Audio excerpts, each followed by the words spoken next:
公道に出た GP マシンをコンセプトに。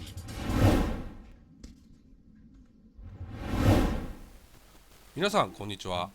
前回からだいぶちょっと空いてしまったんですが、ただ単にサボってただけなんですけれど、前回のおまけ動画でちょっと触れた RGV ガンマ 250SP の紹介をしたいと思います。このガンマは国内で最後に出たツーストレプリカとして知られてるんですが、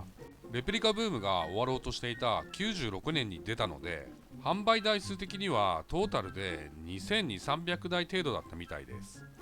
96年の NSR の販売台数を見ると2300台ちょっとだったんで、特に売れなかったわけではないみたいなんですが、ニューモデルの割にはそれほど売れなかったって感じですね。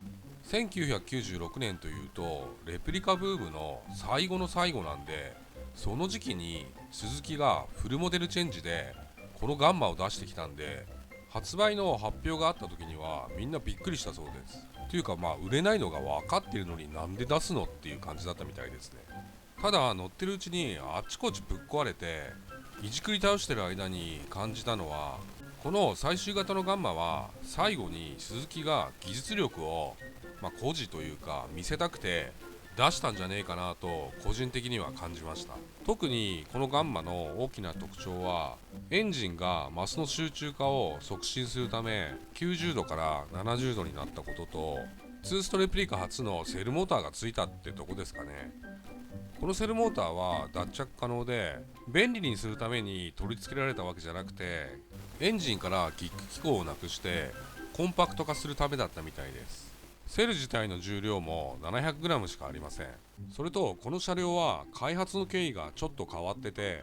XR95 のワークスの開発陣と市販車の開発陣が一緒だったってとこですかね。この車両はメーターは輸出仕様だったんですけれど、車両自体は国内仕様です。最初はノーマルの状態で乗ってたんですが、低速トルクがあるので街乗りは楽勝で、ポジションも大してきつくなくて、シートも乗ってても全然疲れないシートなんで、長距離ツーリングも楽勝でこなせるバイクでちょっと驚きました。当然回せば吹き上がりも速くて回るんですが、40馬力の規制が入ってるんで頭打ちが速いのがちょっと残念なとこでしたね。ただ以前に二輪館さんのブログを読んで、国内仕様でもリミッターカットとチャンバーの交換ですぐ馬力が上がってしまうのを知ってたので、とりあえずやってみようと思って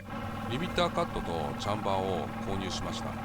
ただガンマのチャンバーといえば菅谷なんでしょうけれど、ヤフオク見ても全然出品ないし、たとえ出ても落札競争で負けんだろうなと思ってチャンバーに関しては半分諦めてたんですけれど、なぜか耐火パフォーマンスが突然の新発売でこのガンマのチャンバーを出してきたので、それで妥協しました。見ての通りガンマのフレームはクソ合成なんで、コーナリングとかは NSR の方がヒラヒラ感がある感じなんですけれど、ガンマにチャンバーをつけた後直線でぶん回してみたらドン引きする速さでした。ガンマと NSR の MC21 を並べてみました。 NSR は90年型の SP なんで、6年の差があるんで、さすがにこうやって見るといろいろ違いがありますね。カウルの形状がガンマの方がのぺっとしてるんですが、実際これ高速とか走ってるとほとんど風の影響を受けないですね。それとガンマは現代のバイクのタンク形状に近くなってるんで、乗った時のポジションが結構違いを感じますね。ガンマと MC21 の初見はざっとこんな感じです。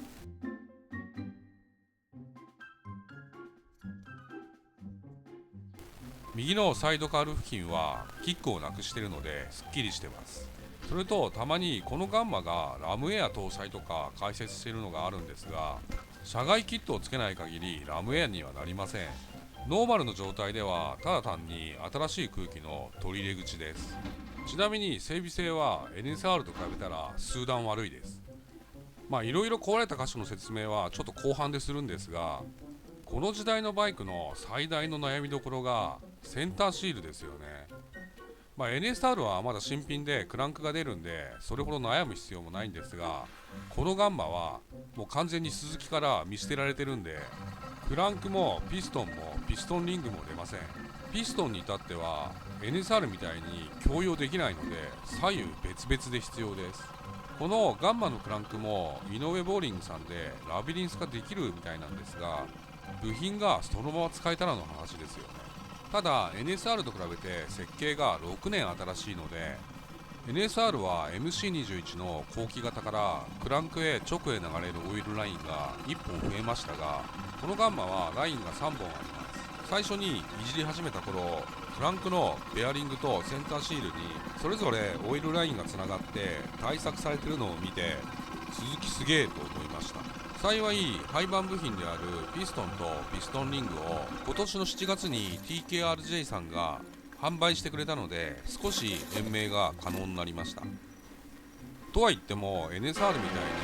純正部品で出る部品が多いわけではないので、その点が出来がいいだけに非常に残念なところです。購入前に部品の状況がやばいのはある程度知ってたので、事前に部品をある程度集めてから購入しました。最初探した時流通量も少ないんであんまりいい車両がなくて、購入することを半分諦めかけてたんですが、探してるうちにピストンとクランクが新品で交換済みの車両が出てきたんで、見た瞬間それに決めてしまいました。ただ購入してからエンジン周りは全然問題なかったんですが、他の補給類がぶっ壊れまくって結構大変でしたね。おまけに自分の県外のバイク屋で買ったんで、サポートもほぼ無理なんで全部自力でやる羽目になりました。それと販売数が少ないせいでネットにもあんまり情報がないバイクなんで結構困りましたね。それで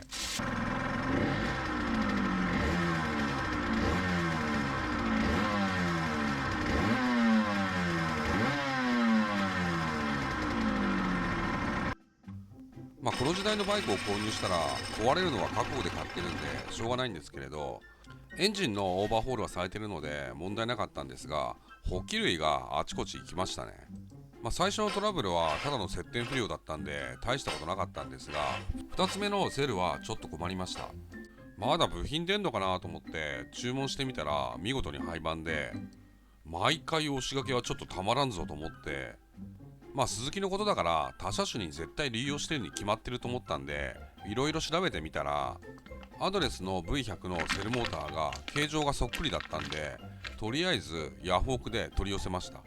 中華の新品もあったんで一緒に購入して試しに取り付けてみたら、ボルトの留め位置も全く同じでそのままつきました。ただつけて回してみたら思いっきりモーターの回転が逆回転だったのであれれと思ったんですが、カバーを元のガンマのものに戻したら治りました。あとはフロントフォークのオーバーホールをして、ついでにキャリパーのオーバーホールもしたんですが、納車時からブレーキレバーをかなり握り込まないと効かないのがちょっと気になってて、キャリパーのオーバーホールをしたので改善されるかなと思ったんですが、大して改善はされませんでした。じゃあ次はパッドの問題かとなるんですけれど、結局自分の好みの問題で他車種のキャリパーを流用することにしました。そして購入した時からアクセル回路4分の1ぐらいからちょっと引っかかりがあって、キャブレターの清掃したりジェット類交換したりいろいろやってみたんですが、全然改善の兆しがなくて原因が不明だったんでそのまましばらく乗ってました。ある日スロットルポジションセンサーを外して清掃を行って、再度取り付けようと思ってマニュアルを見て取り付けて調整を行ってみたんですが、本来出るはずの抵抗値が出ないので、センサー自体が壊れてるのか、ここはバイク屋さんに見てもらうことにしました。バイク屋さんにチェックしてもらった結果、やっぱりスロットルポジションセンサーがぶっ壊れてて、じゃあ新品を注文するかってことになったんですが、なんとこのガンマのスロットルポジションセンサーは国内仕様には部品の設定がありませんでした。またヤフオクで落札競争に参加しなきゃいけねえのかよと思ったんですが、バイク屋さんのつてで調べてもらったら、国内仕様には部品設定はないんですが海外仕様には部品設定があるようで、今でも発注できました。それで新品のスロットルポジションセンサーに交換したら、今まであったアクセル回路4分の1あたりの引っかかりがなくなりました。このガンマで経験したトラブルは今んとここれぐらいですね。あとこのガンマで心配となる部分はおたふくとフレームのリアサス部分のクラックなんですが、ここは見たら大丈夫でした。購入後このガンマには鈴銀に感染したんじゃねえかってぐらいしばらく乗ってましたね。ちょっと動画長くなってしまったんで、あとはおまけです。2年間ぐらいまともに動画を上げてなかったんですが、その間に TZR250R の 3XV の9を手に入れました。今のところガンマと違って故障もなく走ってるんですが、 TZR の 250R はすっげえややこしいんですよね。形式が1から9まであってプラス SPR なんで、形式違いで使えるパーツも違うので、ひょっとしたらガンマより部品の調達が大変かもしれません。そんなところを含めて次回紹介したいと思います。